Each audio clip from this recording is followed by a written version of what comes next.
সোমবার হযরত মুহাম্মদের জন্মদিন লংতারাই ভেলী মহকুমাতেও পালন করা হয়। ছৈলেংটা জামে মসজিদের উদ্যোগে মহকুমা হাসপাতালে রোগীদের মধ্যে মিষ্টি বিতরণ করা হয়।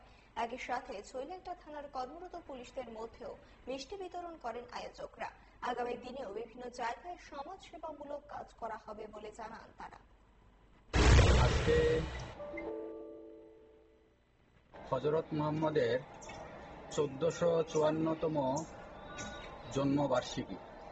এই 1454তম জন্মবার্ষিকী উপলক্ষে এই ছৈলেংটা বা লংথরাই ভ্যালি এলাকার সমস্ত মুসলিম ভাইয়েরা ছৈলেংটা থানাতে এবং ছৈলেংটা হাসপাতালে হাসপাতালে এই অসুস্থ রোগীদেরকে ফল বিতরণ এবং মিষ্টি জল এই সমস্ত বিতরণ করে আসছেন। খুব সুন্দর লাগছে। এছাড়াও আজকে ছৈলেংটা থানাতে আসিয়া আমাদের প্রত্যেক স্টাফকে এই হযরত মুহাম্মদের 154তম জন্মবার্ষিকী উপলক্ষে এই মিষ্টি বিতরণ করলেন।